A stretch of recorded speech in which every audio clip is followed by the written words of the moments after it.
जी शर्मा जी के नेतृत्व में सरकार बनने के बाद लगातार सरकार राजस्थान की परंपरागत पेयजल की समस्या से निपटने के लिए कटिबद्ध है। मैं इसके लिए भी राजस्थान की सरकार का अभिनंदन करता हूं, उनके लगातार हो रहे प्रयासों का भी अभिनंदन करता हूं। प्रदेश की सरकार ने नदी माता गंगा, यमुना, नर्मदा, पार्वती, काली सिंध और चंबल से राजस्थान की धरा का अभिषेक से किसानों की समृद्धि और हर घर नल से नीर और की जो योजना प्रारंभ की है वो भी वंदनीय है। निश्चित रूप से नल नीर का जो गणेश किया है, इससे माननीय भजन लाल जी सरकार का भी अभिनंदन करता हूँ। कैच द रेन का जो अभियान राजस्थान सरकार ने प्रारंभ किया है, उससे माँ धरती को सरस सस्य श्यामला बनाने का अभियान भी वंदनीय है।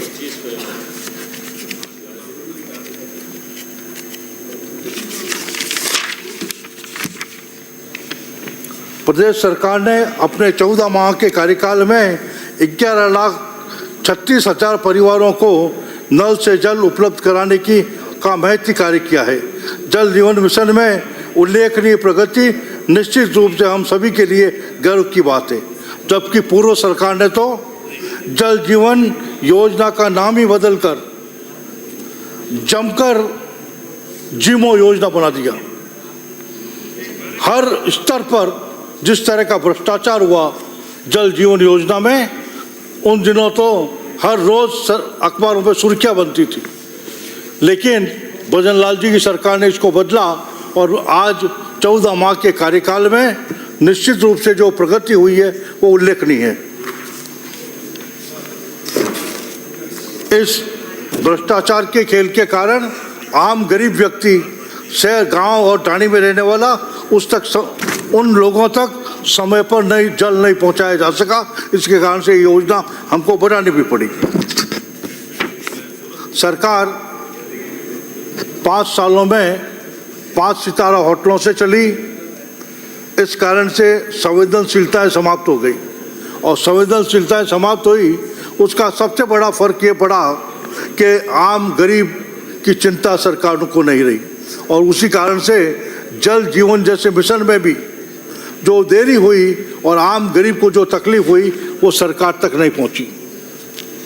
इन लोगों ने कांड किए और हमारी सरकार काम कर रही है।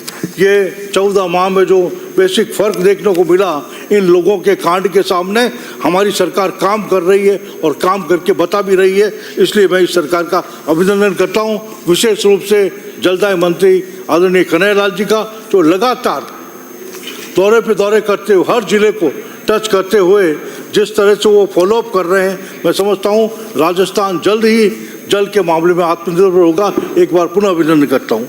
इस अवसर पर मैं मेरे विधानसभा की अगर बात नहीं रखूँ तो लगेगा मैं जोधपुर के साथ न्याय नहीं कर रहा हूँ। मान्यवर, जोधपुर में गर्मी आने से पहले ही पेयजल संकट के हालात बने हुए। इसका मुख्य कारण है इंदिरा गांधी नहर का जो मरम्मत का कार्य है वो पिछली सरकार के समय पर पूरा नहीं हो सका। इस कारण से आज भी सर्दी के दिनों में भी जोधपुर में पानी की किल्लत बनी हुई है। मेरा सरकार से निवेदन है कि इसकी मरम्मत का कार्य अतिशीघ्र पूरा किया जाए ताकि आने वाले दिनों में गर्मी के मौसम में जोधपुर में पानी की किल्लत नहीं हो। जोधपुर में पहले से आवश्यकता से कम पानी मिल रहा है, इसकी आपूर्ति बढ़ाने के लिए राजस्थान नहर का मरम्मत का कार्य समय पर पूरा होना आवश्यक है। अभी भी महीने में 3-4 बार कटौती जारी है। यह कटौती जब तक रिजर्वर नहीं बढ़ेंगे जोधपुर में, राजस्थान नहर से बराबर पानी की आपूर्ति नहीं होगी, तब तक ये पूरी नहीं होगी। और इस उपलब्धता में और पानी के डिस्ट्रीब्यूशन में जो सबसे बड़ी दिक्कत आ रही है जोधपुर में, वो है अमृत 2 योजना के अंतर्गत सीवरेज के कार्यों में कांग्रेस शासन में दब के भ्रष्टाचार हुआ। करीबन 50 करोड़ रुपए का जो भ्रष्टाचार की जांच आज भी जारी है। इसके कारण से सूरसागर और शहर विधानसभा में कार्य प्रभावित हुए। अब जब कार्य प्रारंभ हुए तो उसमें ये समस्या हो गई कि जहाँ जहाँ कार्य प्रारंभ होते हैं वो पानी की पुरानी लाइन टूट जाती है। टूटने के कारण से सप्लाई बाधित हो रही है। मेरा निवेदन है माननीय मंत्री महोदय से कि वो अमृत 2 योजना के साथ साथ जहाँ पुरानी पानी की पाइपलाइन है उनको भी दुरुस्त करें। मान्यवर, जोधपुर पानी की उपलब्धता के लिए पूरे राजस्थान में नंबर 1 पर है। 24 घंटे 123 ट्यूबवेल पानी को निकालते हैं। अगर वो निकालना बंद कर दें तो जोधपुर में ग्राउंड वाटर लेवल 2 से 3 फीट ऊपर आ जाता है। यह जोधपुर की विशेषता है।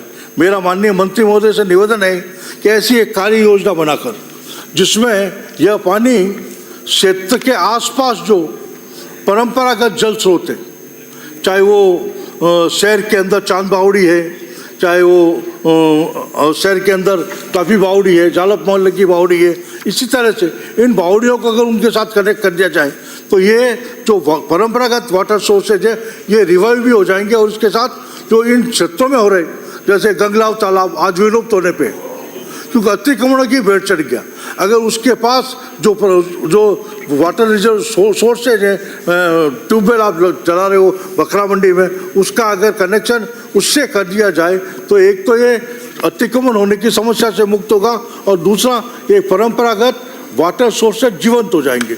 इनको जीवंत करने से जोधपुर अकेला ऐसा शहर है जो पूरे आसपास के गांवों को भी अपने रिसोर्सेज से पानी दे सकता है। जैसा कि मेरे मारवाड़ से आने वाले कई विधायकों ने उमेश सागर को लेकर चिंता जाहिर की। मैंने पिछले सत्र में भी उमेश सागर को लेकर सदन का ध्यान आकर्षित किया था। उमेश सागर एकमात्र ऐसा स्थान है जो पूरे जोधपुर डिवीजन में पानी के मामले में अगर उसको ठीक ढंग से स्टोरेज के लिए तैयार कर दिया जाए तो मैं समझता हूँ कायलाना पे डिपेंडेंसी कम होगी और उमेश सागर होने से गांवों में जो भी सप्लाई हो रही है अगर वो उमेश सागर के माध्यम से कर दी जाए तो उसमें बहुत बड़ी मदद मिलेगी। मैं एक छोटी सी बात, इस बार उस क्षेत्र के लोगों ने एक नहर को ठीक किया। उमेश सागर में 5 नहरें आती है अलग अलग क्षेत्रों से। एक नहर को ठीक करने से 10 फीट पानी उसमें आया। अगर ये 5 ही नहरें उसकी ठीक हो जाए तो शायद उमेश सागर लबालब भर जाएगा। और एक बार लबालब भर गया श्रीमती गीता जी बरवड़ आसपास के गांवों में उससे सुविधा होगी। एक बार पुनः आपका धन्यवाद। जय हिंद, जय भारत।